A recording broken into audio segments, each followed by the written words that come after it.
The personal school of tarot interpretation is a lot like the intuitive school.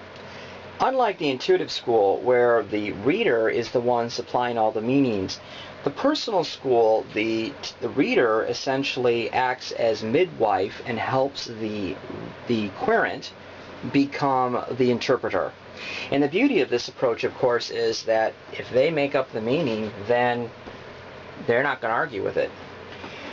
Some great exponents of the personal school is Amber and Azrael Arian K, or the Ks, the Heart of Tarot, an intuitive approach. But again, it's not intuitive like the intuitive school.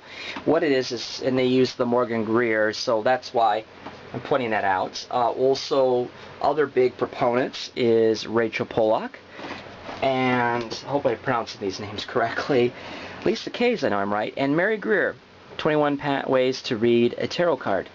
And the idea is these are more of the personal interpretation, where you do look at sometimes the book meaning. Or, for example, if someone brought out, like, with, for example, the Seven of Swords, that he's very industrious, he's a great worker. As a reader, and if I was using the personal school, this would be very good with someone who's a skeptic about psychic stuff, because obviously if they're supplying the meanings, they can't argue with me so well, and I can serve them, which is the big point. As readers, it's not about winning an argument. We're there to serve people, and I think if we concentrate on serving people instead of winning arguments and looking cool, we'll really be what we need to be, and our anxiety will just fall to the floor. It'll be nothing.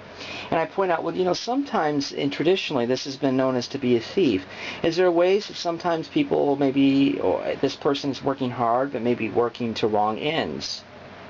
And, you don't hold on to anything. If Salvador Minuchin, well-known family therapist, always his motto to everyone, all of his students, was drop the rope.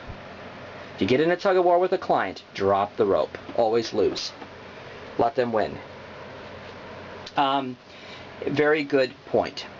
This isn't about your ego. And so part of it is you would help them create a story. So they would even maybe pull the cards all upside down, and then you would tell them maybe the positions and what they mean, and then have them place the cards in whatever order without looking at the pictures, and then have them interpret. So what's going on? Well, these persons are going for a travel. It's a very hard journey, and they're not looking forward to it. Okay, and then this guy, he's burdened down, and you might have them go, okay, well, why don't you stand up and put this yoga mat that I got right here, put it over your shoulder, and act like it's a big heavy bunch of swords. How does that feel? Now crouch down like you're really under the weight. What do you feel like? The idea is to really make them feel, and maybe do some guided imagery to really touch in with this. This is a really powerful approach, but obviously you can see how this would never work over the phone or through emails, and so it does have certain, or on YouTube, so obviously it has some limitations. So here, the idea, oh, well, gee, I feel very trapped. Well, what's something in your life you're feeling trapped with? Well, there's this aspect about, will I be able to do the things that I like to do at work? I really want to do certain kinds of projects, but the bosses really like these other kinds of approaches. They think my stuff's a little too edgy. And then the idea of being caught up. And then you might say, well, take your hands and maybe take a loose shoelace and a ribbon and from like a tarot bag and tie it around their wrists and say, how does that feel with your arms not being able to come apart? How does that feel? And the idea is, with the personal approach, is to make the tarot come alive. Again, you do need to know some of the meanings. It's important, but in the same token, you don't get wrapped about it. The idea of being midwife of the soul, of really helping someone spiritually grow. Again, you're not going to look like a guru. You're not going to look. So there's a certain amount of ego crucifixions and lynchings that need to go on in order to do this approach. You don't get to look like the really cool ass psychic that just throws down cards and has all these great meanings about them, or like maybe a really great intellectual like you have with the systems based.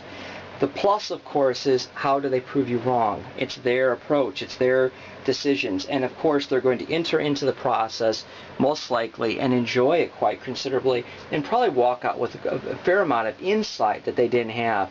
So really, there's a lot of win with it, but again, requires a lot of personal approach, and you also have to know how to do a lot of interpersonal skills, active listening, and a lot of basic micro skills, as they're called, in kind of therapeutic stuff. So again, those are things you can do, but if you're drawn to this kind of approach, obviously you're going to want a deck that has lots of pictures. The more symbolic, abstract decks of the systems-based probably aren't going to help people to be able to identify with those cards as much.